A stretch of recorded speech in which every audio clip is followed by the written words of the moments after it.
We introduced restorative practice in September. Everybody was there, the whole of the staff team and the dinner ladies got training, the TAs got training just about the ethos and what fundamentally restorative practice was.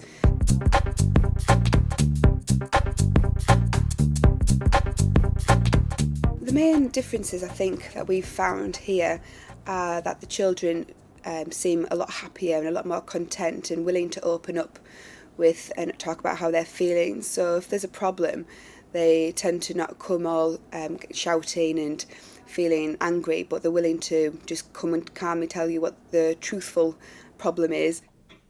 Restorative practice has made a huge difference to children in the school, and of course they talk to their parents about that at home. And what we've noticed over the last few months is a decrease in the number of worries that parents have about bullying in the school or their children being unhappy about the way they're treated by their peers, because whenever there is an issue in school, they clearly are part of the problem-solving process. And I'm a parent and I know very well how upsetting it can be when your child goes home with a problem and you spend the whole night worrying, tossing and turning about it. And I think that's decreased hugely. And when parents are worried about their child or concerned, they come into school in a very positive manner because they know that we will have dealt with it effectively, and often they just come to ask a few questions about what might have gone on. One of the huge benefits of having a children's centre on site and having such a close working relationship with the children's centre manager, who's also a member of our senior leadership team, is the knowledge that we have about our local families. Well before they ever get to the school, we're aware of their needs, their wishes, their requirements, and we can start thinking about plans for children before they ever get here. Okay, put your books away for the guys, please. Okay, good morning, five of you. Good morning, Miss Underwood. Well done for braving the snow, and most of you got here in time. Staff seem a lot more relaxed and comfortable to sort out the problems because they know that they're doing it the right way. They know that there's no way that they can get it wrong. And the dinner ladies at lunchtime are all doing it exactly the same way. So because of that, the children know that they will get listened to. The attendance has improved. Those children who weren't coming to school because they had a problem, those problems are getting sorted out now. So they feel like they're part of a strong community. They have lots of friends and they know that if they fall out, it will be sorted. They enjoy talking about their feelings a lot more. We have that timetabled in, so the children get really excited. Oh, we're going to talk about our feelings now. We haven't talked about what we're going to do at the weekend. If it keeps snowing, I'm going to have snow fight before others. I'm hoping it keeps snowing so I can go sledging. Good plan. I'm going to a party on Saturday. Ooh, very exciting. Has anyone had any problems this week, okay, that might have been solved or resolved that you're happy to share with the group? Kate? Two of my friends fell out and we got to sort it out together and now they're friends again. Ah, good. So did they manage to sort it out themselves? Yeah. Ah, good. Although restorative practice is overwhelmingly positive, there are things that schools that take it on need to keep in mind.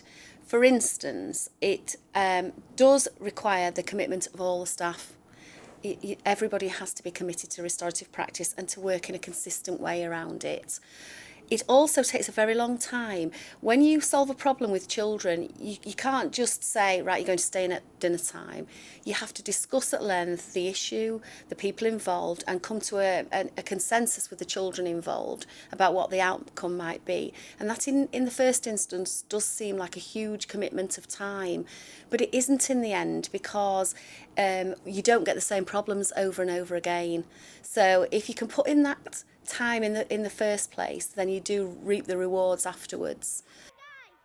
There used to be loads and loads of fights, but now there's hardly any fights. There's less teachers angry and shouting, right? Everyone can talk about their feelings. And yesterday I actually sorted out a problem with two of my friends using these questions. It's not always so easy to sort out problems restoratively straight after playtimes and lunchtimes when you've got a class to teach. So we've freed up teaching assistants and enabled the school council to be able to sort out problems as well. So it's not just an onerous task put upon us. We made a list of non-negotiables of what every teacher must do, the way that they must speak to the children, the way that they need to answer sorting out problems using the questions. And also making sure that there's enough time in the timetable to sit down and do circles, and making time to listen to the children. The buddy stop is going okay, but we sort of need to work on it a bit more. This is the buddy stop. When everyone needs a problem, you just go into it, and members of the school council will help you find a friend, or they'll play with you at playtimes or lunchtimes. I think it's going well because we get to help people, and but some people just mess around with it. The other thing on our agenda today was to talk about pack lunches. So we want to make our school a healthier and better place by making sure that the packed lunches are healthy.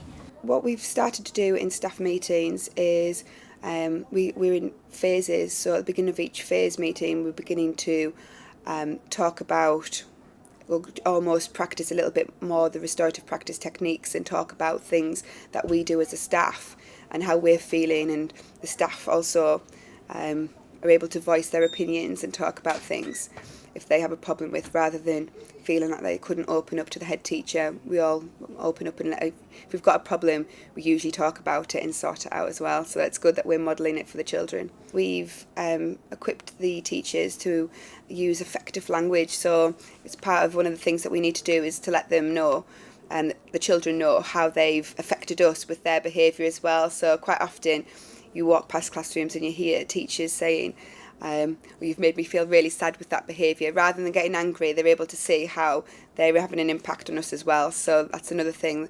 So circles, check-ins, check-outs, and using effective language. And then also, if there's a problem, solving it out restoratively using the questioning cards in restorative circles that we do.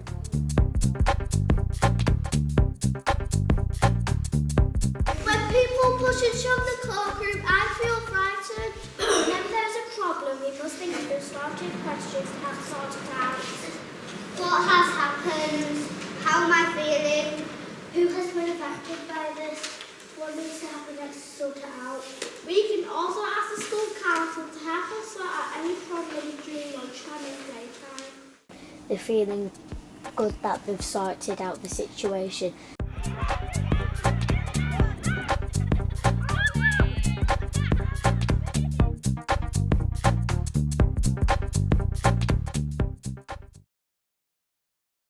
We've recently been judged as outstanding in terms of behaviour and safeguarding in our Ofsted inspection, which in part is due to the work we've done successfully around restorative practice, and also the high quality of teaching and learning across the school. Restorative practice has not only impacted on the way the children make decisions about their behaviour and have choices about their behaviour, but it also makes them more independent learners and more accountable for their learning in class.